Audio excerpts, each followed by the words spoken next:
আমাদের আগের জেনারেশন যেভাবে একটা অফিসে 15 থেকে 20 বছর কাটিয়ে দিয়েছে, জেনজিরা সেটা ভাবতেই পারে না।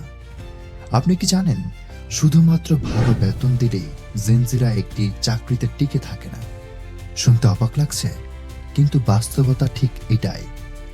কারণটা আসলে সবার সামনেই। আগের মতো এখন আর জবটা জীবন মরণের ব্যাপার না। কারণ জেনজির হাতে আছে হাজারটা option. Mobile, internet, freelancing, content creation, সবকিছু হাতের মুঠোয়। Social media, freelancing, online business, এসব এখন খুব কমন। একটা ডাটা দেই। লিঙ্কডইনের এক রিপোর্ট বলছে, বিশ্বজুড়ে জেনজির মধ্যে জব সুইচ করার হার আগের তুলনায় 131% বেড়েছে। বাংলাদেশেও একই ট্রেন্ড। ফাইবার বা আপওয়ার্কের মতো প্ল্যাটফর্মে প্রতি মাসে কয়েক হাজার বাংলাদেশি নতুন ফ্রিল্যান্সার জয়েন করছে। এছাড়াও ইউটিউব, ফেসবুক বা টিকটক এসবকে কাজে লাগিয়ে ইনকাম করছে হাজারো তরুণ তরুণী। অনেকেই ফ্রিল্যান্সিং বা কন্টেন্ট ক্রিয়েশন থেকেই মাসে 50,000 থেকে লাখ টাকা পর্যন্ত আয় করছে।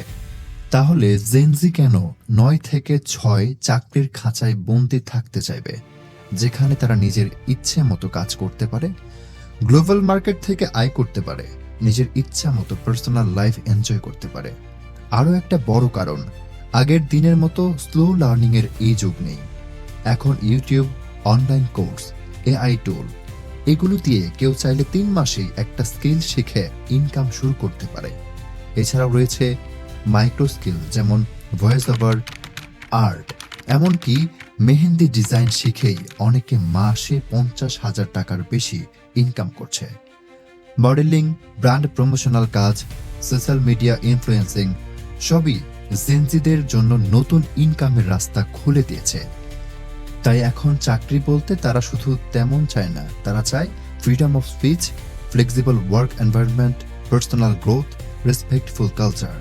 এই সব কিছু ওয়ার্ক প্লেসে না থাকলে তারা অন্য কোথাও চলে যাবে অথবা অন্য কোনো কাজে ইনকাম করবে। কারণ তাদের কাছে চাকরি একটা চয়েস, কোনো বাধ্যবাধকতা না। একসময় চাকরি না থাকলে বলা হতো বেকার। এখন সেই বেকার হয়তো একজন কর্পোরেট ম্যানেজারের থেকেও বেশি ইনকাম করছে কন্টেন্ট ক্রিয়েশন বা ফ্রিল্যান্সিং এর মাধ্যমে। তাই বেকার শব্দটা মানেই এখন পাল্টে গেছে। কিছুদিন পরে হয়তোবা সেই বেকাররাই চাকরিজীবীদের দেখে হাসবে আর বলবে, হয়তো কোনো কিছুতে সাকসেস হতে না পেরে চাকরি করছে।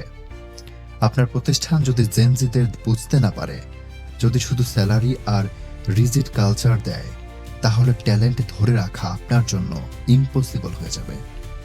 সোজা কথা, শুধু বেতন বাড়লেই হবে না, কালচার বদলাতে হবে, গ্রোথ অপরচুনিটি দিতে হবে, আর ফ্লেক্সিবিলিটি ইন্ট্রোডিউস করতে হবে।